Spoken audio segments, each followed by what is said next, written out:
Hi guys, welcome back to Tokyo Track Growth. Today we're going to take a look at my car, where it came from, where it is now and what's happening with it in the future.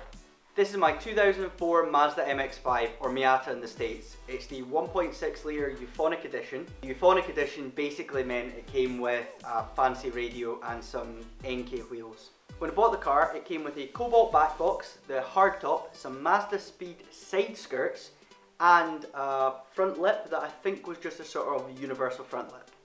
The first modification I'd done to the car was painting the rocker cover red, which obviously adds 5 extra brake horsepower. The best thing to go wrong with this car was driving down the motorway and the exhaust decided to rust itself and just completely snap off. This obviously meant I had to get a fully stainless steel manifold back exhaust. The exhaust is way too loud for the car. It makes it sound so much faster than its 115 brake horsepower. In classic car guy fashion, I do love all the looks it gets, even if quite a lot of them are disappointing.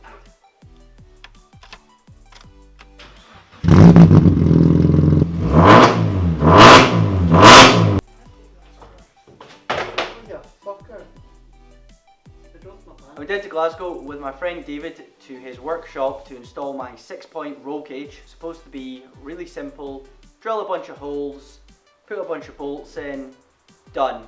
Really it turned into chopping and more cutting and trimming and things not fitting and slicing my hand open, but eventually got the cage installed. It doesn't rub on anything. I couldn't tell if you add any power, rigidity or any of that nonsense. It just means I bang my head when I get in and out and it kind of looks cool. After deciding my ride height was far too high with an arch gap like that, I bought some HSD Mono Pros. That's the green fancy looking ones.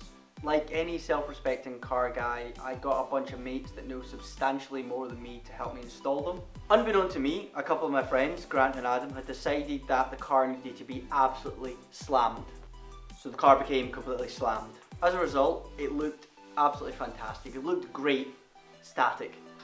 The problems only came when I started to drive it, and every stone, bump, speed bump, whatever in the road absolutely destroyed the underside of it. I think the wheel arch liners on the back lasted about 2 days and the ones on the front lasted about 3 days before they got absolutely ripped out.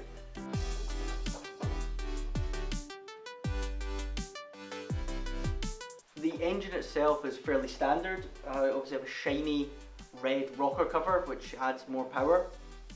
The only modification I've done to the engine myself is this air intake. It's just basically made up of a couple of bits of tube and some flexible elbows and a K&N filter. It probably does absolutely nothing to the car, but it looks cool. These are my 15-inch XXR wheels. They're 8.25. I know. I've got a set of Toyo Proxies on them which are absolutely amazing in the dry and disgusting in the wet, which we get a lot of in Scotland. They worked perfect with the car, they looked great, and for about 2 days they were pristine, and then they got slammed into a curb. They got slammed into a curb multiple times, and they're pretty much all curb crash. They look really good from a distance. It's like 10 foot and they look spot on. Living in Scotland, one of the biggest issues we have is cars rotting. I thought my MX-5 was perfect and was completely unrusty. I tried to roll the arches, in which I discovered the arches are made of a combination of paper mache and cornflakes. When I discovered the car was basically made of cheese, I took the decision to go wide body. I didn't however realise that if the arches were paper thin and worthless, the chassis rails, the inner cells, the outer cells, and all the arches were probably gubbed as well. Completely oblivious to all of that, I sent it down to a body shop with some beautiful unpainted fiberglass panels, thinking it was going to be 3 or 4 days, get them sprayed, get them bolted on, but this turned into maybe a month-long job. Before the body shop could even touch the new over fenders, the completely rotted car had to be basically built from the ground up again. New outer and inner cells on both sides, completely new chassis rails, as well as fixing all the holes in the rear arches. After racking up a considerable bill at the body shop, it was the easy part of getting these sprayed to match the car and riveted on. I completely missed the show I was going to attend with the car. Luckily I picked up my friend's WRX SDI, which was a great car to take to the show, and Rudy debuted his S14 drift car. When I did get the car back, I was absolutely in love with the wide body. It's so much wider. It's 33mm wider at the back and 25 at the front. The only issue was it wasn't wide in the wheels. Unfortunately, the budget at the moment doesn't have any money for Volks, Advans or Works or anything cool like that, so I had to go for some spacers. At the front, it's just a little set of 25mm spacers to push the wheels out, but at the back there's a meaty set of 40mm spacers.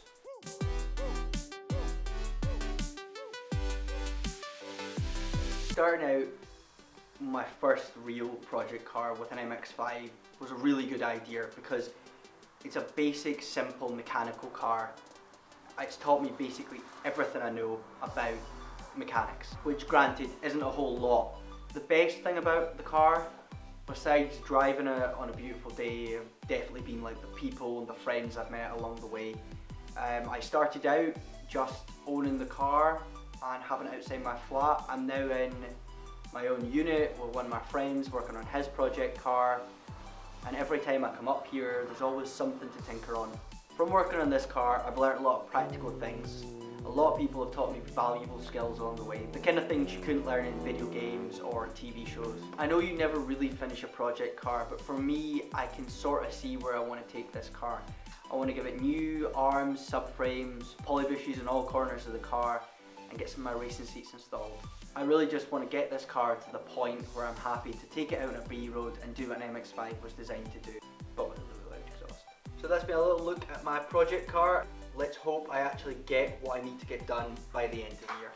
If you like this video or any of the other content on the channel, please consider subscribing and hit the like button. Let me know down in the comments if there's anything you would recommend I do to the MX-5 to get the most out of it, preferably cheaply.